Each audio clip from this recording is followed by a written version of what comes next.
നമസ്തേ. സീതാദേവി ഭൂമിയിലേക്ക് ലയിച്ചതിനു ശേഷം രാമനും അയോധ്യയും ശോകരഹിതമായിരുന്നില്ല. എന്നാൽ സീതയുടെ ആത്മാവും ജീവിതമന്ത്രവുമായ ലവനും കുശനും തൻ്റെ പിതാവിനെ കാണാതെ തൻ്റെ മാതാവിൻ്റെ സത്യത്തിൻ്റെ പാതയിൽ മുന്നോട്ടു പോയി.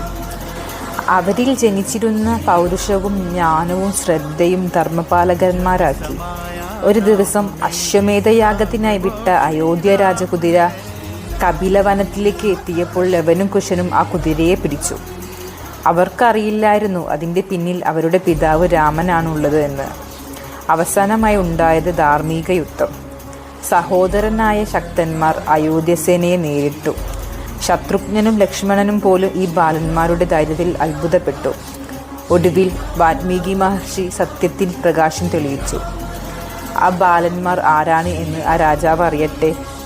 രാമൻ്റെ കണ്ണുകൾ നിറഞ്ഞു. അവൻ കവിളിൽ ഉരുവെച്ചത് തൻ്റെ മക്കളെ ലവനെയും കുശനെയും.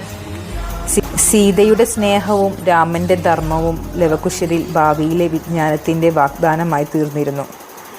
അങ്ങനെയാണ് ഈ കഥാസംഗതികൾ നമ്മെ ജീവിതം എന്തെന്ന് ഓർമ്മിപ്പിക്കുന്നത്.